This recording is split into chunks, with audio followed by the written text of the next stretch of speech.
الشيطان الرجيم الحق من ربك فلا تكونن من الممترين صدق الله العظيم وقال رسول الله صلى الله عليه وسلم بلغوا عني ولو آية. Yang berbahagia para muslimin dan muslimat yang mudah-mudahan dirahmati oleh Allah. Alhamdulillah, kita bersyukur pada Allah. InsyaAllah pada pagi ini kuliah kita dianjurkan oleh jemaah muslimat Surau As-Salah di Sekalui, Hulu Yang Baru. Dan hari ini kuliah kita setiap hari Selasa, minggu yang pertama dan minggu yang ketiga. Jadi muslimin dan muslimat jadi rahmati oleh Allah. Dekat surau ini kita menggunakan kitab Hidayatus Salikin. Dan hari ini kita nak sambung kitab Hidayatus Salikin. Kalau ikut kitab saya yang muslimat Desa Kalui, kitab yang ni muka surat 97. Muka surat 97 dan kitab yang baru muka surat 112. Salah 112 ya. Ini yang muslimat Crocodile River Sungai Buaya ada beli kitab ni. Jadi kita ni muka surat 112. Okey.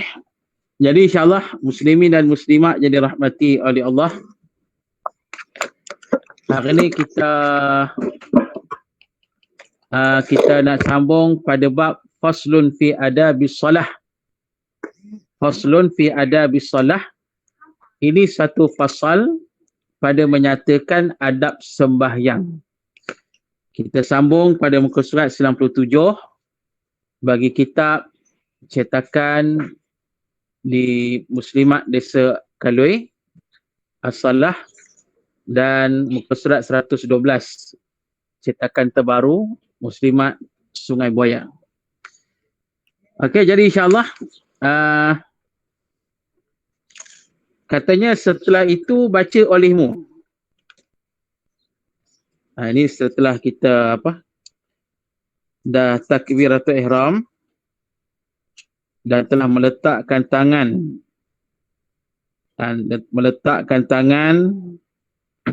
kepada dada ataupun bawah dada. Maknanya kiamlah. Taruhkan tapak tanganmu yang kanan di atas belakang tanganmu yang kiri. Okey, setelah itu baca olehmu. Allahu akbaru kabira walhamdulillahi katsira wa subhanallahi bukratan wa asila. Wajjahtu wajhiya lilladzi fataras samawati wal arda hanifan muslima wa ma ana minal musyrikin. Inna salati wa nusuki wa mahyaya wa mamati lillahi rabbil alamin la syarika lahu wa bidzalika umirtu wa ana minal muslimin. Iaitu membaca doa iftitah setelah kita bertakbiratul ihram dan meletakkan tangan kita di atas atau di bawah dada antara pusat, maka sunat kita membaca doa iftitah. Dan doa iftitah termasuk di antara sunat hay'ah. Sunat hay'ah yang bermaksud kalau tak baca, tak perlulah ditapak dengan sujud sahwi.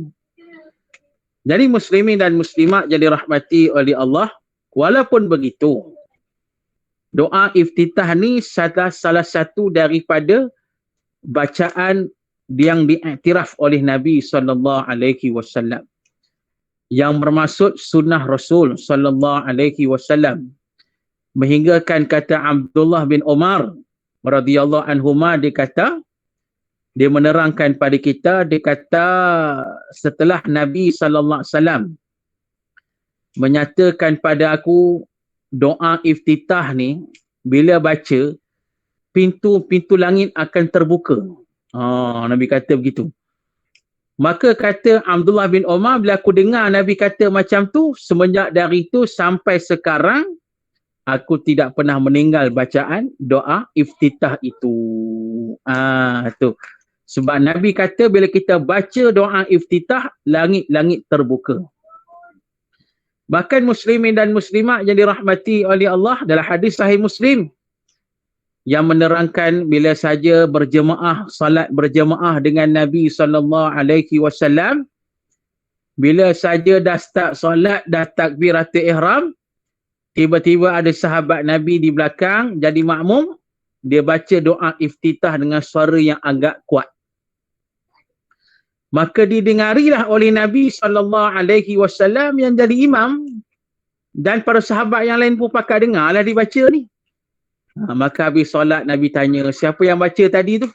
Nabi tanya. Maka sahabat Nabi kata, aku ya Rasulullah SAW. Maka Nabi SAW menjelaskan, bagus bacaan tu, kata Nabi. Nabi iktiraf. Bagus bacaan itu, kata Nabi SAW. Masa kau baca tu, aku nampak 12 orang malaikat. 12 orang malaikat ni berebut nak ambil doa ni, nak bawa kepada Allah Subhanahu Wa Taala. Tu dia. Muslimin dan muslimat, bayangkan Nabi kata bila baca doa iftitah tu ada 12 malaikat yang berebut pakai nak ambil doa ni, nak bawa kepada Allah Subhanahu Wa Taala.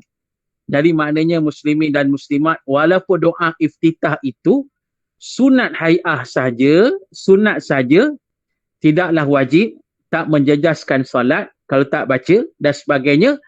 Tetapi bila kita baca, besar kelebihan dia. Besar kelebihan dia, besarlah kehebatan dia, besarlah fadilatnya, besarlah pahala yang Allah akan berikan pada kita. Jadi maknanya muslimin dan muslimat, sebaik mungkin kita jangan tinggalkanlah doa iftitah ini. Baik. Allahu akbaru kabira. Allah Ta'ala yang maha besar. Walhamdulillahi kathira. Dan pujian bagi Allah yang sebanyak-banyaknya. Wa subhanallahi bukratan wa asila. Maha suci Allah sepanjang pagi dan sepanjang petang. Wajahtu wajhiya lilladzi fataras samawati wal ard. Aku hadapkan wajahku kepada fataras sama, yang pencipta langit dan bumi. Hanifan muslimah, dengan lurus. Hanifan itu lurus. Muslimah, aku menyerah diri.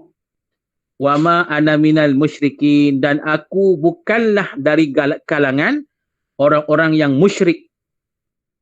Inna salati, sesungguhnya solat aku, wa nusuki, dan ibadat aku, wa mahyaya, dan hidup aku, wa mamati, dan mati aku, lillahi rabbil alamin, seluruhnya kerana Allah, Tuhan segala alam, la syarika lahu, tidak ada syirik baginya. Wa bidzalika, dan dengan itu, dan dengan demikian itu, umirtu, aku diperintahkan. Demikianlah aku diperintahkan. Wa ana minal muslimin, dan aku dari kalangan orang-orang Islam. Itulah maksud doa iftitah yang agung, doa iftitah yang hebat, yang bila kita baca, besarlah pahala untuk kita dan banyaklah kelebihan yang Allah berikan kepada kita. Baik, seterusnya. Kemudian maka baca olehmu, a'udzubillahi minasyaitanir rajim. Dalam mazhab Imam Asy-Syafi'i rahimahullah ta'ala, kita sunat membaca a'udzubillahi minasyaitanir rajim sebelum kita membaca surah Al-Fatihah, hanya pada rakaat yang pertama saja. Tu dia. Adapun nak baca setiap rakaat pun boleh. Tak menjadi masalah. Dibacalah secara perlahan. Baik, bismillahirrahmanirrahim. Alhamdulillahirabbil alamin hingga akhirnya. Yang bermaksud kita baca rukun solat yang seterusnya, itulah baca surah Al-Fatihah. Dan ingat tuan-tuan dan puan-puan muslimin dan muslimat yang dirahmati oleh Allah, bila kita membaca Al-Fatihah, Jangan sekali-kali meninggalkan bacaan Bismillahirrahmanirrahim. Kenapa? Pasal Bismillahirrahmanirrahim termasuk salah satu daripada ayat surah Al-Fatihah. Kalaulah tak dibaca ayat surah Al-Fatihah itu, tak dibaca ayat Bismillahirrahmanirrahim itu, maka tak sah Al-Fatihah kita, tak sempurna. Bila tak sempurna Al-Fatihah kita, maka tak sah salat kita. Pasal apa? Sebab bacaan Al-Fatihah termasuk rukun solat. Tu kena ingatlah muslimin dan muslimat.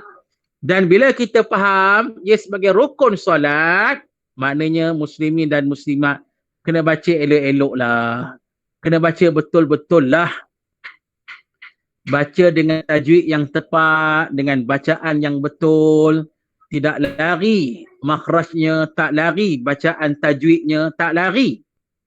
Pasal ulama' menjelaskan pada kita, kalau kita baca Al-Fatihah itu salah tajwidnya, tapi tak merubah makna, maka kita berdosa. Salat itu sah, tapi kita berdosa.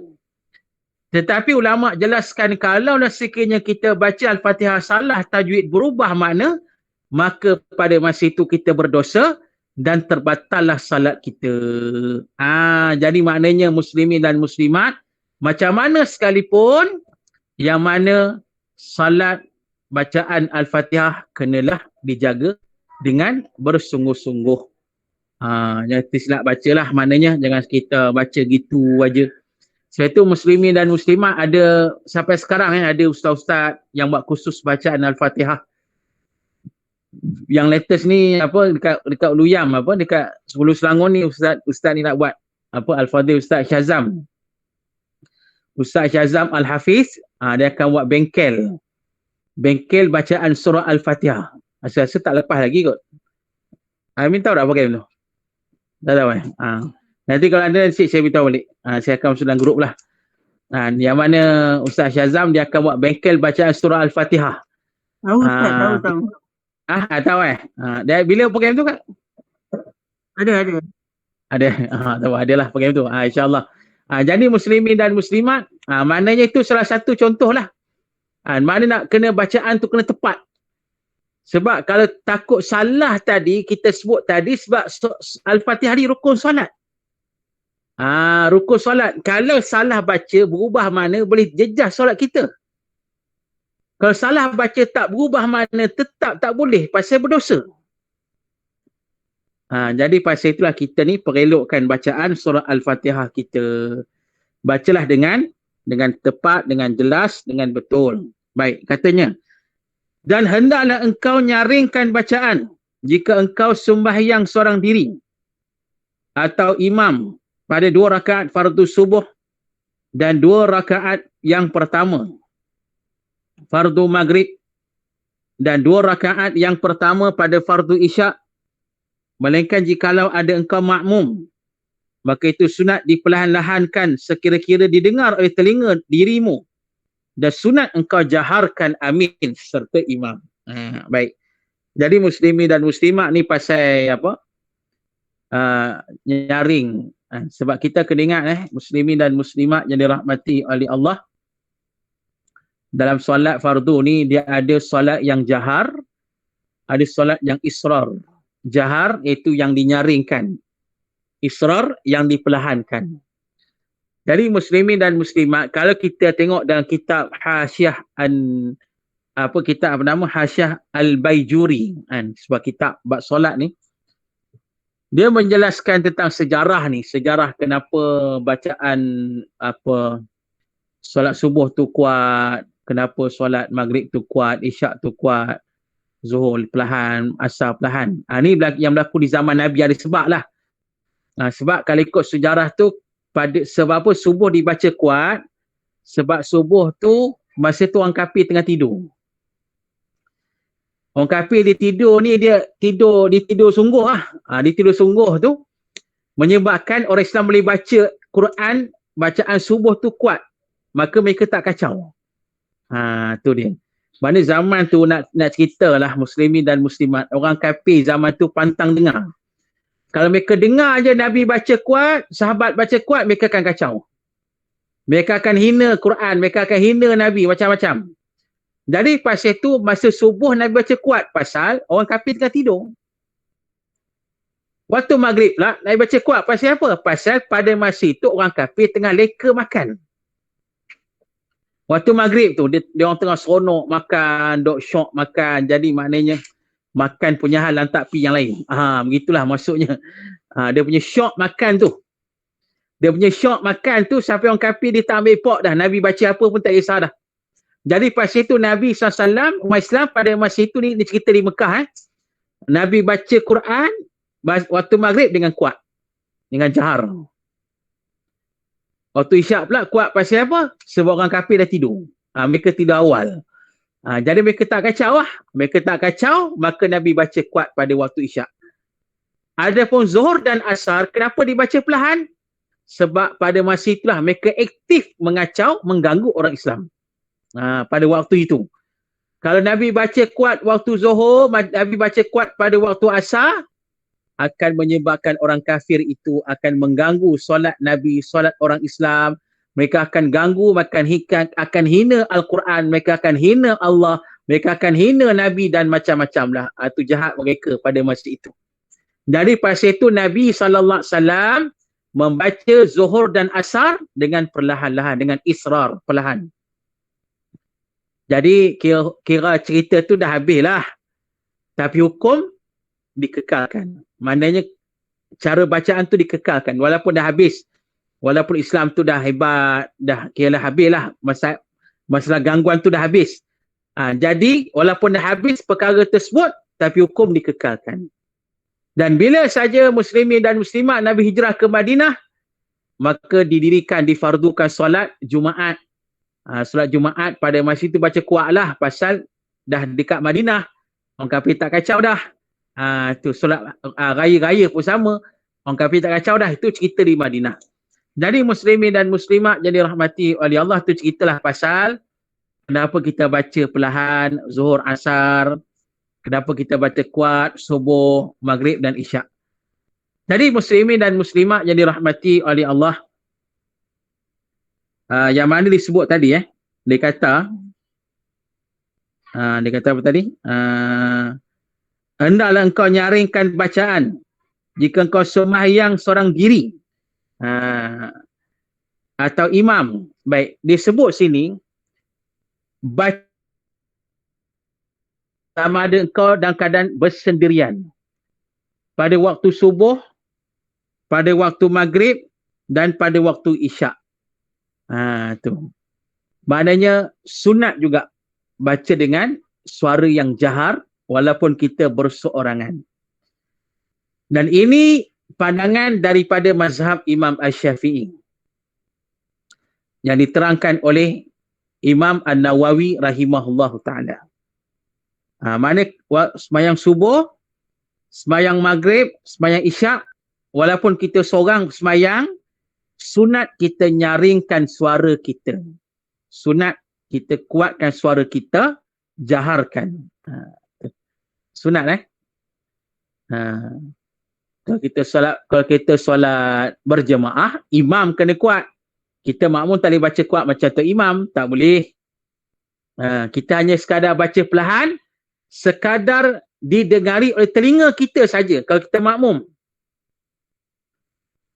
Kalau kita baca kuat macam tu imam juga, kita akan ganggu orang solat. Tak boleh Nak pula kita belakang tu imam, belakang sungguh tu imam. Kita baca kuat tu imam pun confused. Aku imam ke dia imam ni? Jadi tu imam pun confused. Tu imam pun tak tahu nak buat apa dah. Jadi celagu. Jadi maknanya muslimin dan muslimat, kalau kita solat berjemaah, kita menjadi makmum, kita baca perlahan-lahan sekadar didengari oleh telinga kita. Tu. Muslimin dan muslimat yang dirahmati oleh Allah. Jadi pokoknya bacaan berseorangan, bersendirian, sunat dibaca nyaring juga. Sunat bukannya wajib. Mana kalau tak baca nyaring pun tak apa. Tak jejaskan solat pun. Boleh. Tak jadi masalah. Itu sebagai tambahan lah. Sebagai peringatan pada kita. Baik. Jadi muslimin dan muslimat jadi rahmati oleh Allah. Orang tanyalah juga. Ada orang tanya, kata Ustaz, kalau orang perempuan macam mana? Kalau di solat seorang-seorang atau di solat berjemaah dengan perempuan ni, dia baca kuat juga ke? Itu satu persoalan juga. Saya highlight benda ni pasal yang dengar ni banyak muslimat. Baik. Jadi saya sempat mencatat Imam Hanafi kata ammal mar'ah, adapun orang perempuan. Faqala aktsaru ashabuna. Banyak pandangan dari kalangan sahabat-sahabat kami. Kata Imam Nawawi ni, dia kata banyak kalangan dari sahabat-sahabat kami. Maknanya sahabat-sahabat kami ni apa? Imam-imam dan mazhab Asy-Syafi'iyah. Mazhab Syafi'i. Kata, in kanat tusalli khalian. Sekiranya orang perempuan itu sembahyang secara khalian. Khalian ni bersendirian. Au bihadrati nisa'an. Au rijalin maharim. Atau sembahyang dengan berjemaah bersama orang-orang perempuan ataupun lelaki yang mahram dengannya. Jaharti maknanya dia kena baca dengan kuat, nyaringkan. Bil qiraati, dengan bacaan dia, bacaan Quran tu nyaringkan. Sawaun, sama salat biniswati au munfaridatun. Sawaun maknanya samalah bacanya. Samalah solat, sama ada solat ramai-ramai ataupun solat seorang-seorang. Dia kena nyaringkan suaranya juga. Wa in salat bihadrati ajnabi asarrat. Tapi diperingatkan, kalau kita solat tu tiba-tiba datang laki-laki ajnabi, laki-laki luar lah, bukan mahram kita, maka perlahankanlah suara itu. Okey? Boleh para muslimat sekalian? Itu dia. Maknanya, dalam keadaan biasa, kita sembahyang seorang-seorang, maghrib, subuh, maghrib dan isyak, bacalah dengan suara yang nyaring. Suara yang nyaring, yang jahar, yang kuat. Cuma ulama kata kuat itu bukan kuat macam orang laki-laki. Perlahan sikit dari orang laki-laki. Begitulah. Itu dia. Kalau kita seorang-seorang sembahyang ataupun berjemaah jadi tok imam. Tok imam ke puan imam. Begitulah. Jadi imam, bacalah juga dalam keadaan nyaring. Bila makmum itu perempuan ataupun laki-laki yang mahram bagi kita, bolehlah anak kita ke gitu, bolehlah. Muslimin dan muslimat yang dirahmati oleh Allah. Itu dari segi dalam mazhab Imam Asy-Syafi'i rahimahullahu ta'ala. Baik. Jadi muslimin dan muslimat yang dirahmati oleh Allah Ta'ala, itu dia. Jadi itulah, bahkan sebenarnya muslimin dan muslimat dalam hal ini, semua mazhab kata yang sama, kena nyaring bacaan.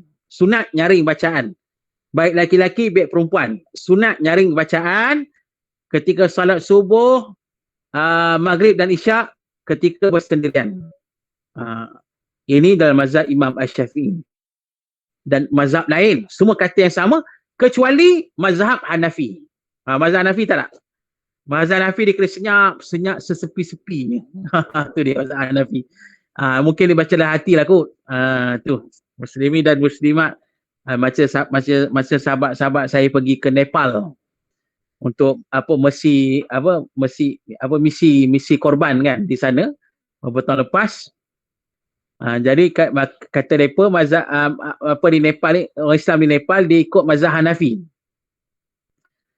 Bila ikut mazhab Hanafi ni, dia kata, sahabat-sahabat dia kata bila nak solat berjemaah tu, solat jemaah tunggu lama lah. Mana tunggu orang datang lama kan, nak kasi penuh baru start solat. Bila solat tu dia kata sunyi sepi aja. Tu mana makmum-makmum ni pun sunyi sepi. Kalau kita ni dalam mazhab Syafi'i, kita solat berjemaah dengar baca-baca kan, sebab nak dengar kat telinga. Dengarlah juga orang tu baca sikit-sikit kan. Yang ni tak ada, dia kata sunyi sepi, sungguh-sungguh sepi. Pasal itu mazhab Hanafi. Mazhab kita tidak. Jadi muslimin dan muslimat itu sebagai sedikit tambahan lah. Jadi itu sebagai ilmu pada kita lah, insyaAllah. Okey, seterusnya. Dan sunat engkau baca pada sembahyang subuh. Kemudian daripada Fatihah, tual al-mufassal. Yani surah yang panjang-panjang. Itu daripada surah Al-Hujurat hingga surah Amma, surah An-Naba. Muslimi dan muslimat yang dirahmati oleh Allah. Ini kita kena ingat, kitab ni dikarang mengikut dalam mazhab Imam Asy-Syafi'i. Ini semuanya perbahasan dalam mazhab Imam Asy-Syafi'i. Dia kata bila kita solat subuh, sunat kita baca ketika solat subuh terlepas Al-Fatihah, baca tual al-mufassal. Surah yang panjang-panjang. Itu dia. Terutama pada rakaat yang pertama, panjang sikit. Dan mengikut dalam kitab ni dikata, bacalah antara surah Al-Hujurat hingga surah Amma, juzuk Amma. Mana pilih? Dari surah Al-Hujurat tu sampailah juzuk Amma. Pilihlah. Pilih yang mana? Kita nak baca yang agak panjang, tak panjang sangat pun. Al-Hujurat pun 18 ayat je. Tu. Al-Hujurat juzuk apa? Juzuk yang ke-26. Mana daripada situlah start cari. Cari surah yang boleh kita baca, boleh hafal. Boleh baca ketika solat subuh. Muslimin dan muslimat. Terutamanya pada rakaat yang pertama. Biasa dalam mazhab Syafi'i, bila rakaat pertama panjang, rakaat kedua pendek sikit lah. Itu dia. Saya pernah solat subuh bersama dengan almarhum Ustaz Fadli Yamani. Almarhum Ustaz Fadli Yamani rahimahullah. Ustaz Fadli Yamani rahimahullah ni, dia seorang ulama yang sangat tegar dan pakar dalam mazhab Imam Asy-Syafi'i. Dia antara ulama yang sangat faqih dalam mazhab Imam Asy-Syafi'i. Meninggal dah. Macam, yelah kita rasa sayang lah sebab dia masih muda kan. Jadi, dia sudah meninggal dunia beberapa tahun lepas di China. Jadi muslimin dan muslimat yang dirahmati oleh Allah, saya solat subuh di belakang dia, dia jadi imam. Pada rakaat yang pertama dia baca cukup panjang. Cukup panjang. Dia baca rakaat pertama tu panjang. Masuk rakaat kedua, pendek je dia baca. Pasal itulah sunat dalam mazhab Imam Asy-Syafi'i rahimahullah. Yang dipanggil tual al-mufassal. Muslimin dan muslimat. Tu pulanglah. Ini sekadar sunat saja. Kalau kita mampu baca panjang-panjang tu, bacalah. Kalau tak mampu, tak payah. Takat mana yang boleh saja.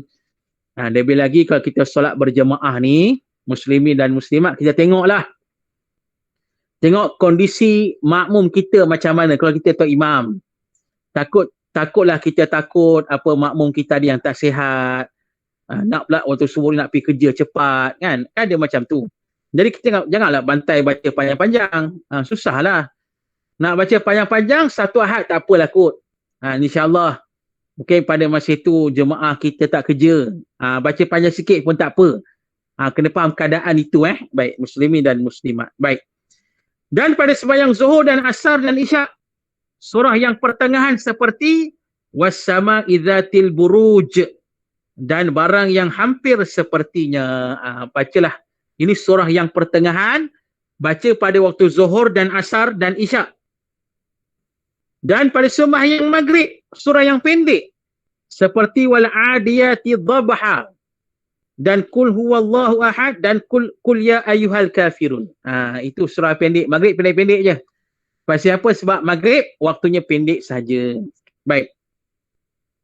Dan sunat dibaca pada sembahyang subuh di dalam pergi-pergian. Pada rakaat yang pertama kemudian dari Fatihah, kul ya ayyuhal kafirun.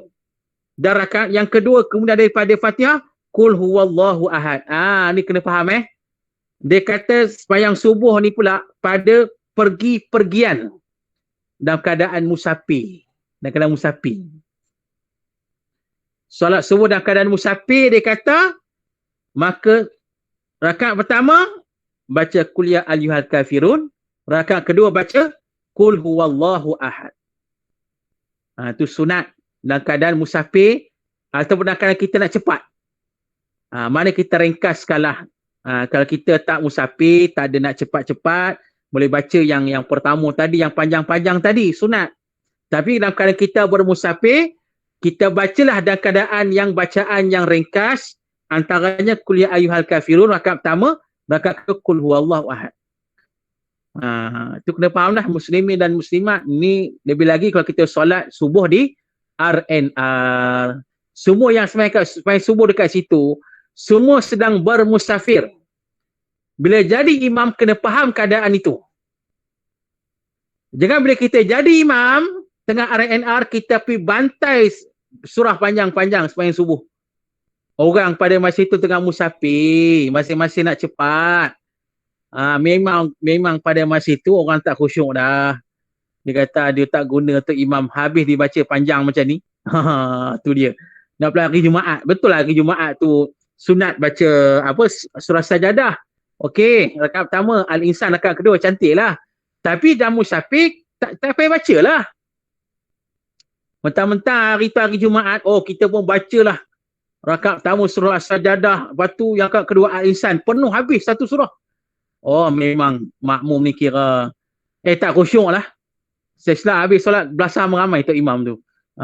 Tu muslimin dan muslimat. Ni diajar, ulama ajar dah pada kita. Bila kita bermusafir, baca pendek-pendek. Sebab pada masa itu keadaan dah berubah, tak sama macam kita solat dan keadaan tidak bermusafir. Ni kena ingat muslimin dan muslimat yang dirahmati oleh Allah. Baik, seterusnya. Dan hendaklah engkau pada ketika berdiri sembahyang itu menundukkan kepala, padahal engkau sampaikan akan tilik matamu atas tempat sujudmu, supaya hadir hatimu, dan jangan engkau berpaling ke kanan dan ke kiri dalam sembahyang itu.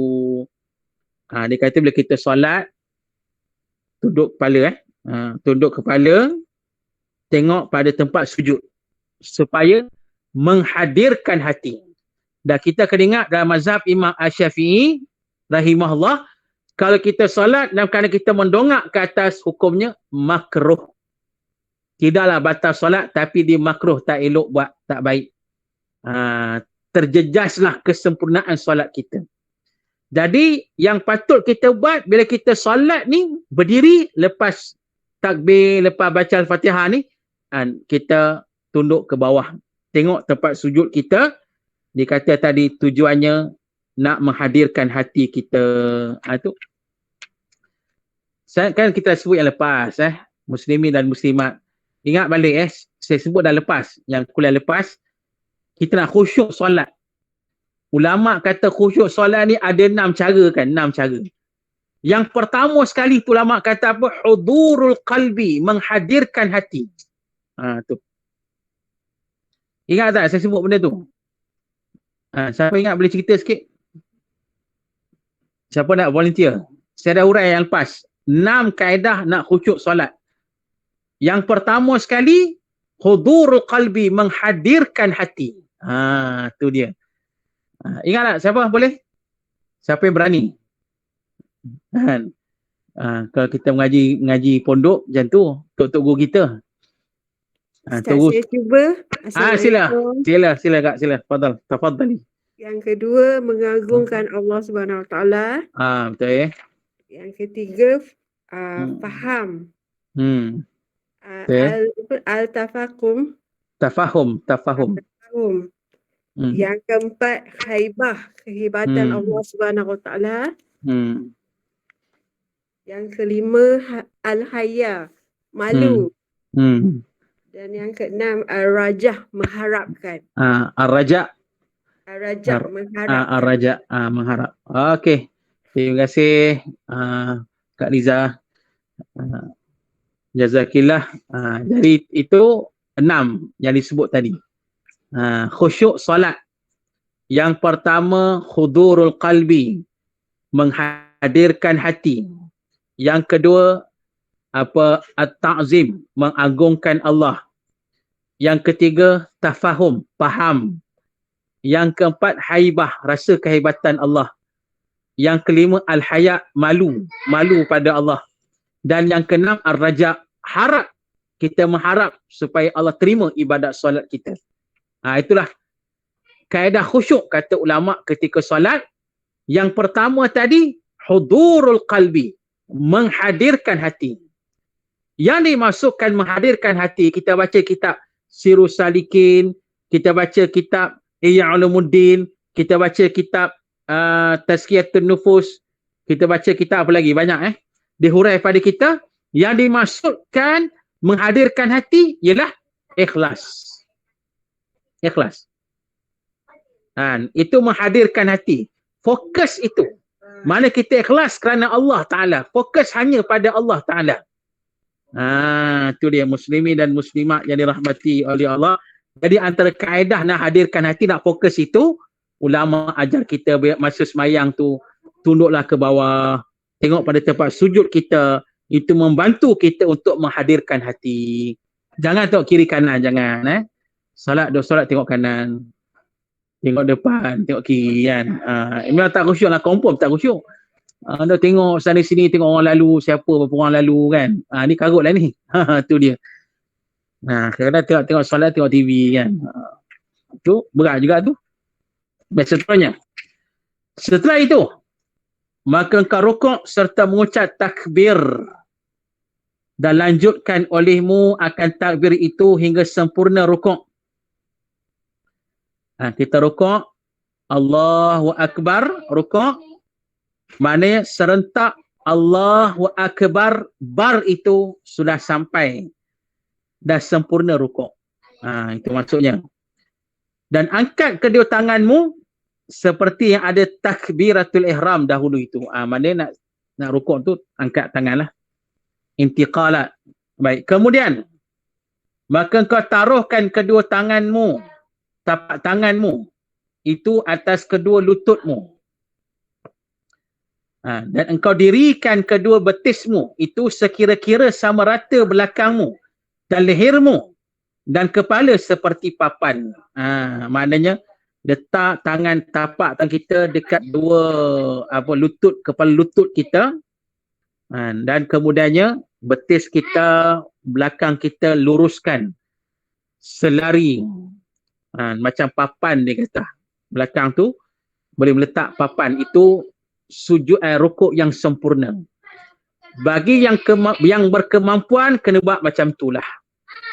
Kena usahalah muslimin dan muslimat. Kalau yang tak mampu, takat mana yang boleh. Tapi cubalah, kena cuba, sebab yang saya tengok kalau ikut kajian-kajian para pengkaji juga dia kata kita solat, kita rukuk lurus macam tu, antara kebaikannya boleh merawat penyakit belakang kita. Kita ada sakit belakang ke, slip disc ke apa, itu di antara kaedah yang boleh merawat penyakit di belakang kita. Kita dapat kalau kita luruskan rukuk kita pada masa itu. Baik. Dan katanya, dan engkau renggangkan kedua sikumu daripada kedua lambungmu. Tapi jika ada yang sembahyang itu perempuan, maka iaitu sunat dihimpunkan setengah anggotanya itu kepada setengahnya. Kalau perempuan rapatkanlah, rapatkan tangan. Kalau lelaki dia renggangkan. Itu maksud dia. Dan baca olehmu dan rukuk itu, Subhana Rabbiyal Azim wa bihamdih 3 kali. Ni sunat kita baca dan memang ada hadis yang menyatakan demikian. Dan jikalau ada engkau sembahyang seorang-seorang, maka lebih olehmu daripada 3 kali itu. Hingga 7 kali atau hingga 9 kali atau hingga 11 kali. Itu yang terlebih afdal. Dia kata bacaan tasbih itu Subhana Rabbiyal Azim wa bihamdih 3 kali. Tapi dia kata kalau kita sembahyang seorang-seorang nak baca lebih pada tu pun tak apa, tak jadi masalah. Bahkan nak baca 5 kali boleh, 9 kali boleh, bahkan 11 kali pun boleh dia kata. Boleh saja. Ini kalau kita seorang-seorang. Kalau berjemaah baca 3 kali sahaja. Cukuplah. Nak pula kalau kita imam. Ingat kita sebut tadi, tok imam dia kena faham keadaan makmum di belakang. Mana jangan ikut kepala kita. Jangan ikut kepala kita muslimin dan muslimat yang dirahmati oleh Allah. Jangan ikut kepala kita baca rukuk kita baca 11 kali. Makmum belakang tu dah lah sakit pinggang pun ada, yang tak larat pun ada kan. Meleleh helio. Kalau macam tu kan, duk sakit tahan tu. Tu tak boleh lah. Jadi imam kena faham keadaan makmum di belakang. Jadi baca 3 kali dah sudah memadai. Baik muslimin dan muslimat. Kalau ada yang kata, Ustaz, saya tak apa-apa lah subhana rabbiyal azim wa bihamdih ni. Tak ada apa sebab dia kata. Baca yang kita boleh baca. Boleh baca subhanallah pun boleh. Takat mana yang boleh kita baca. Nak baca subuhun kudusun rabbuna, apa yang kita baca tarawih tu pun boleh juga. Sebab ada hadis kata macam tu boleh. Kalau tuan-tuan muslimin dan muslimat baca kitab Mastikah Hadis Rasul. Jilid yang kedua, dia ada hurai benda tu. Boleh baca. Antara tasbih-tasbih yang dibenarkan baca oleh Nabi SAW ketika rukuk. Boleh. Boleh baca Baik. Seterusnya. Setelah itu, maka angkat kepalamu hingga berdiri betul. Serta engkau angkatkan kedua tanganmu. Dan baca olehmu ketika bangkit itu. Sami Allahu liman hamidah. Maka apabila betul berdiri, maka bacalah olehmu. Rabbana lakal hamdu mil'us samawati wa mil'ul ardi wa mil'u ma syi'ta min syai'in ba'du.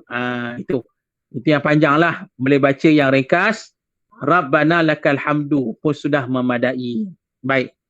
Dan apabila ada engkau dalam sembahyang subuh, maka baca olehmu dalam i'tidal.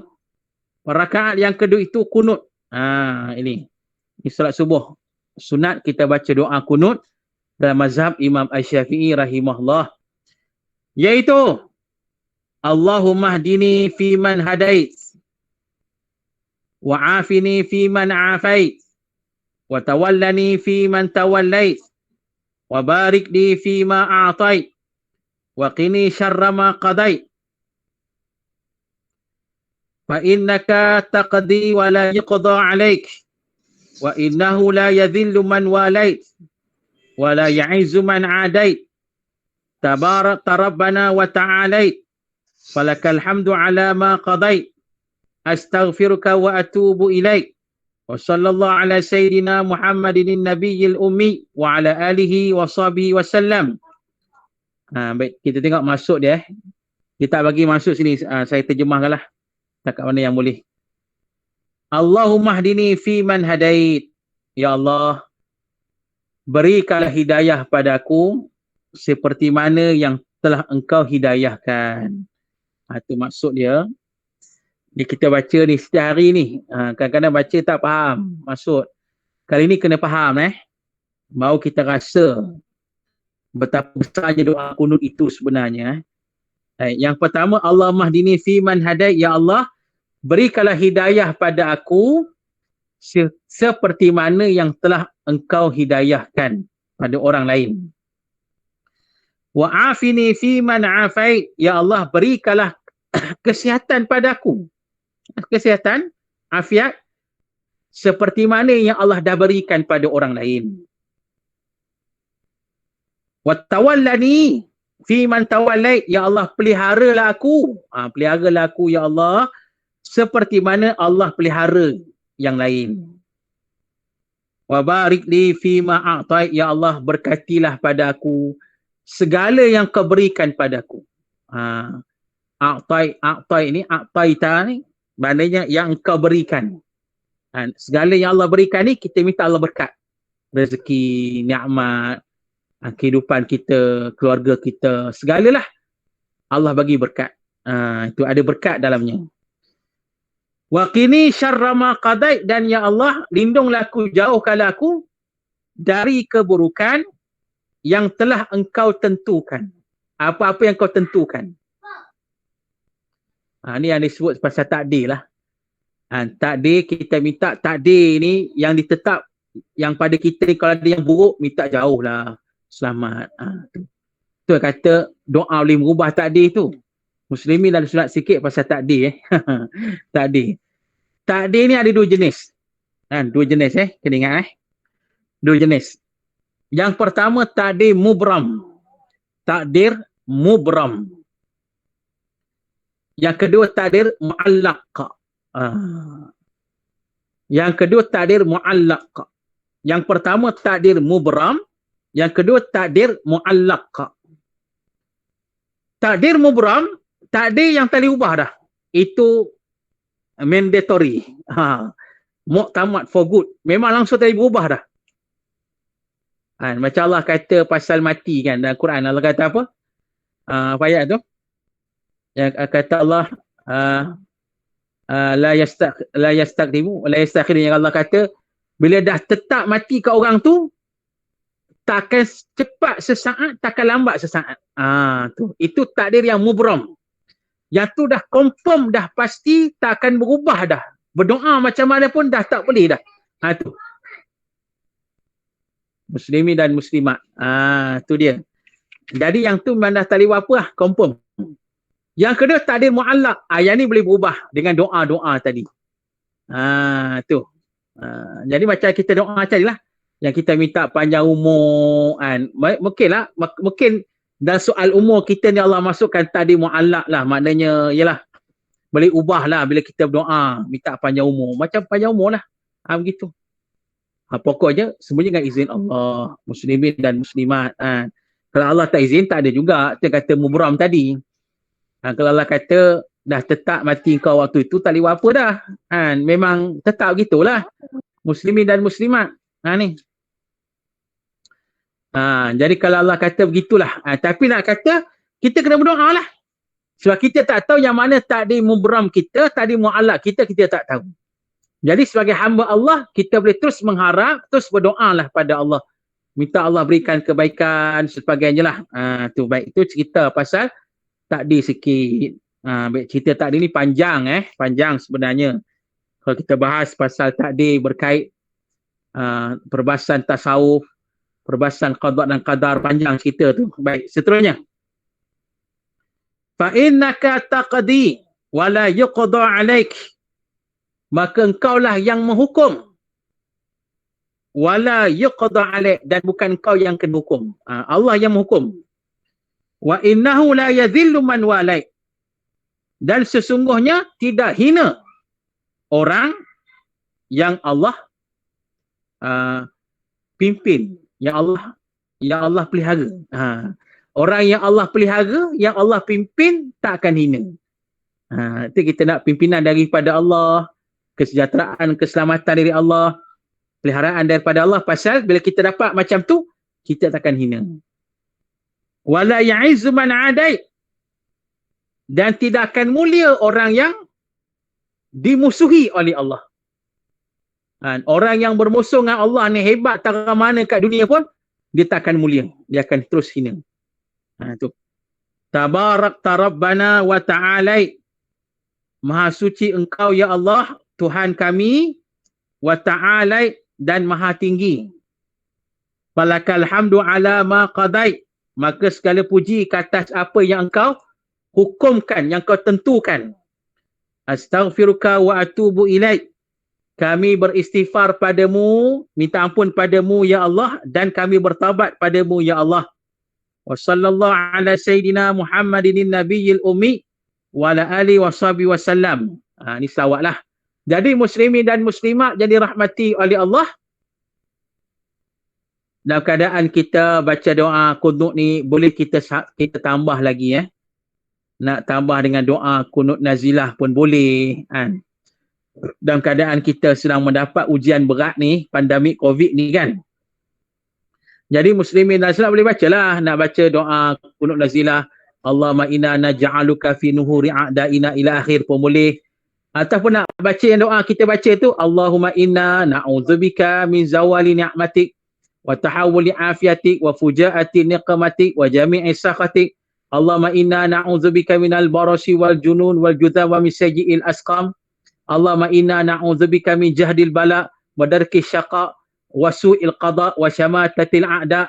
Boleh baca dalam kunut subuh itu, boleh. Sebab kita mohon pada Allah pada waktu itu supaya Allah peliharalah kita. Kalau kita ditimpa macam bala, macam kejahatan musuh kan, Allah jatuh lah. sorry mengganggu. Baik, jadi muslimin dan muslimat, kalau kita mendapat gangguan musuh ataupun diserang oleh musuh, baca kunut nazilah tadi. Allahumma inna naj'aluka fi nuhuri a'daina wa na'udzubika min syururihim. Allahumma badi syamlan wa farik jam'a wa syatit kalmatahum wa zazil aqdama wa salli alaihim kalma min kilabi ya qahar ya jabar ya mutaqim. Ya Allah, ya Allah, ya Allah. Allah ya munzil al-kitab wa ya mujil al-sihab wa ya hazim al-ahzab ihzimhum wansurna alaihim. Itu doa iftitah lah. Doa kunut nazilah. Boleh baca kalau kita mendapat serangan daripada musuh, daripada makhluk jahat, manusia yang jahat dan sebagainya lah. Tapi kalau kita nak baca yang berkaitan dengan penyakit tadi, doa tadi yang saya baca yang kedua tadi, boleh masukkan dalam kita baca doa kunut subuh. Boleh baca. Baik, seterusnya. Baik, jadi muslimin dan muslimat, sedikit kunut subuh ni sunat ab'ad dalam mazhab Imam Asy-Syafi'i. Dalam mazhab Syafi'i. Maknanya muslimin dan muslimat, kalau kita tak baca kunut subuh, maka kena topak dengan sujud sahwi. Itu dia. Itu sunat ab'ad dalam mazhab Imam Asy-Syafi'i. Dan muslimin dan muslimat, kena ingatlah, sering diingatkan pada kita, dalam bab kunut subuh ni janganlah dijadikan perbalahan. Pasal semuanya ada dalil. Kunut subuh ni baca pun ada dalil, tak baca pun ada dalil. Sebab setengah ulama kata, macam kata Imam Ibn Qayyim Al-Jauzi rahimahullah, dia kata maksudnya kita baca kunut subuh tu sunnah, tak baca pun sunnah. Tu jalan yang pertengahan lagi cantik. Kalau kita ikut mazhab Syafi'i, kita baca lah. Dan kalau kita pergi ke negara mana-mana yang tak baca kunut subuh, kita ikut, kita raikan. Muslimin dan muslimat, kita raikan. InsyaAllah lah. Macam pergi Mekah kan, biasa kan, dulu pergi Mekah kan, pergi Madinah. Dia pun tak baca kunut subuh. Kita ikutlah saja. Sebab itu mazhab Hambali, mazhab Hambali tak baca. Mazhab Hambali tak baca, mazhab Hanafi tak baca, mazhab Maliki tak baca. Yang baca sekadar mazhab Asy-Syafi'i saja. Mazhab kita saja. Jadi pasal itu kalau kita pergi luar negara yang bukan mazhab Syafi'i, maka mereka tak baca. Jadi kita raikan saja, ikut saja, tak apa. Kalau kita pergi Mesir, insya-Allah dibaca pasal Mesir ni mazhab Syafi'i. Kalau kita pergi Palestin pun banyak mazhab Syafi'i. Pergi Syria pun banyak mazhab Syafi'i. Insya-Allah lah dibaca. Jadi muslimin dan muslimat jadi rahmati oleh Allah. Itu sebagai sedikit tambahan lah tentang doa kunut subuh. Elok sangat dibaca. Banyak kelebihannya dan maksudnya memang besar sebenarnya. Baik. Jadi muslimin dan muslimat, jika ada persoalan dipersilakan.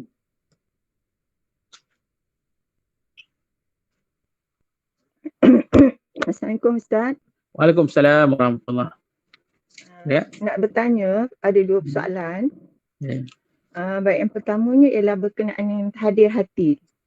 Yang tadi antara syarat untuk kita memberikan khusyuk kita dalam solat ialah hadir hati. Cumanya kalau katalah kita, itu mungkin solat wajib Ustaz. Kalau solat kita buat solat sunat, contohnya lah solat solat sunat biasalah. Dan kita memfokuskan kepada bacaan ayat Quran kita melalui Al-Quran lah. Pandangan mata kita tak fokus kepada bawah lah. Maksud kita akan fokus kepada Al-Quran tu sendiri. Macam mana satu pandangan? Itu satu soalan lah. Yang kedua ialah katalah kita sahabat-sahabat kita dia yang solat kan, tiba-tiba dia mungkin dia tak tahu kat mana arah kiblat yang betul. Kata dia solat wajib ya. Jadi dia dah solat. Kemudian kita tengok dia punya arah kiblat dia berbeza dengan sepatutnya lah. Jadi macam mana cara kita nak buat teguran masa solat? Itu kalau solat wajib. Kalau solat sunat pula macam mana pula Ustaz? Baik, jadi Itu je lah soalan. okey. Terima kasih Ustaz. Okey, sama. Okay, terima kasih pada soalan tadi. Jadi yang pertama, kita salat sunat, kita tengok Quran. Dalam kitab Mabahith fi Ulumil Quran karangan Profesor Dr. Man Khalqatan, dia kata itu salah satu perkara yang dibenarkan. Sebab bila kita baca, tengok Quran, kita nak fokus pada bacaan kita, sebenarnya itu pun dikira khusyuk. Dikira khusyuk. Tu sebab kita membaca Quran. Membaca Quran dengan cara macam tu boleh menghayati bacaan Quran kita dan sememangnya boleh mendatangkan khusyuk. Maka ulama kata itu termasuk dalam bab khusyuk, maka dibolehkan ketika salat sunat.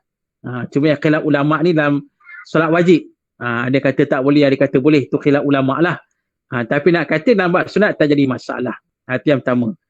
Yang keduanya, muslimin dan muslimat jadi rahmati oleh Allah berkait dengan orang solat, mungkin musafir, dia pergi solat satu tempat, satu masjid yang dia tidak pasti kiblat di mana.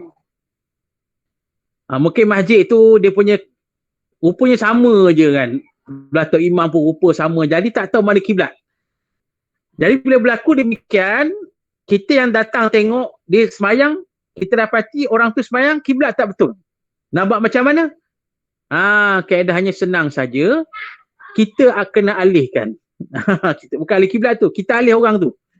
Kena pegang bahu dia, kita pusingkan. Itu cara dia. Ini yang berlaku di zaman Nabi SAW. Ketika anda tengah sembahyang, datang wahyu daripada Allah. Allah kata tukar kiblat. Nabi pun tukar. Tengah sembahyang, Nabi tukar. Nabi pusing. Pusing terus ke arah Mekah. Daripada ke arah Baitul Maqdis, Nabi tukar ke arah Mekah. Pertukaran kiblat berlaku. Dari ulama fiqh kata di situ, hukumnya macam itulah kaedahnya. Bila ada orang tu semayang tak betul kiblat dia, kita kalihkan. Kalihkan dia, pegang bahu dia, kalih. Tu. Ataupun muslimin dan muslimat, kita semayang depan dia. Ke arah kiblat yang betul, biar dia nampak. Bagi orang yang berilmu, dia nampak macam tu, dia akan pusing. Macam Nabi tunjuk tadi, dia akan pusing lah. Dia akan pusing. Itu cara dia. Itu dia. Itu antara kaedahnya lah. Jadi kalau ikut pengalaman saya pernah buat, orang yang kiblat tak betul ni, saya pegang bahu dia. Pegang, kita pusingkan. Jadi dia tahu, dia ada ilmu, dia akan ikut lah. Dia tahu dia salah. Dia akan ikut lah. Tu. Jadi kalau yang keras kepala sikit, payahlah kot. Kita nak pusing, dia keras je kan. Tak apa, kita semayang depan dia. Biar kita tunjuk kiblat yang betul. Begitu. InsyaAllah. Itu di antara kaedahnya. Wallahu'alam. Ada soalan? Ustaz, solat sunat pun macam tu ya Ustaz? Ya, sama. Solat sunat pun sama. Sebab solat ni sama ada wajib ke sunat, wajib mengarah kiblat. Jadi kita, kalau ada orang tu tak betul kiblat dia, kita tolong perbetulkan. Wallahu'alam. Ada soalan? Kak nak tanya. Ya. Kalau solat subuh tu, zaman kita kecil-kecil dulu, kita dia dengar orang baca solat subuh, dua kunut tu dia baca dengan Allahumma firli ya ghafur. Lepas tu bila kita tanya dia, sebab itu kan dua kunut tu dia sunat. Tapi kalau sunat dia sama ada baca ataupun tak baca kan Ustaz kan? Lupa Ustaz. Yang Allahumma firli ya ghafur tu, saya tak faham kenapa ada pula ayat tu dia dibaca dan maknanya pun saya kurang arif lah. Jadi boleh Ustaz jelaskan sikit. Baik, jadi muslimin dan muslimat jadi rahmati oleh Allah. Ada yang tambah Allah maghfirli ya ghafur. Sebenarnya doa kunut subuh ni, doa ditambah apa-apa doa pun tak jadi masalah. Boleh. Yang kata Allah maghfirli ya ghafur ni maksudnya, ya Allah ampunkan aku wahai Tuhan yang Maha Pengampun. Itu maksud dia. Maka tambahan macam tu tak salah. Boleh, cuma jangan diwajibkan saja. Sebab dia benda tu boleh sunat. Kalau kita wajibkan, maka dia salah lah. Sampai kita beratkan, kena baca, tak baca, kalau tak baca tak boleh. Itu tak betul. Jadi maknanya kalau kita dengar tambahan-tambahan yang dibaca oleh Tok Imam kita tu memang dibenarkan oleh syarak, boleh pun, tak jadi masalah. Cuma dia punya basic doa kunut subuh tadi yang kita baca tadilah, Allahumma hdini ila akhir tadi. Begitulah. Wallahu a'lam.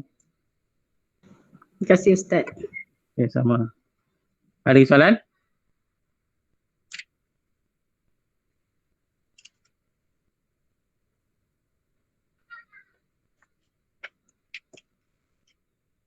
Baik para muslimin dan muslimat, jika tak ada persoalan, insya-Allah kita akan sambunglah kuliah kita ni pada kitab ini, kitab Hidayatus Salikin ni pada hari Selasa minggu yang ke-3. Hari ni Selasa minggu yang pertama. InsyaAllah kita akan sambung pada Selasa minggu yang ke-3, insyaAllah. Jam pukul, kalau ikutkan 9 pagi sebenarnya, kuliah kita ni 9 pagi. Tapi berlaku pertembungan di Sungai Buaya. Ada kuliah lain. Jadi kita minta anjak pukul 10 pagi. Jadi insyaAllah mungkin Selasa minggu ke-3 ni pukul 9 pagi lah kot, insyaAllah. Tengok pada keadaan. Kita akan hibahlah dari semasa ke semasa. Jadi insyaAllah muslimin dan muslimat, terima kasih semua. Jadi kita tanggung dengan baca tasbih kafarah dan suratul asr. Bismillahirrahmanirrahim.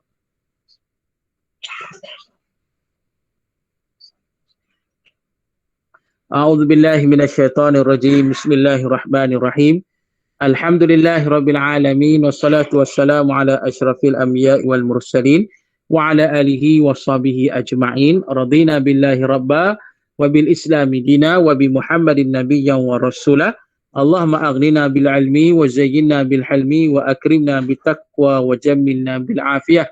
Allahumma inna na'udzubika min zawali ni'matik wa tahawuli afiyatik wa fujaati niqmatik wa jami'i sakhatik. Allahumma inna na'udzubika minal barasi wal junun wal judham wa min sayyi'il asqam. Allahumma inna nas'aluka ilman nafi'a wa rizqan tayyiba wa amalan mutaqabbala walhamdulillahi rabbil alamin. Siru ala barakatillah. Assalamualaikum warahmatullahi ta'ala wabarakatuh.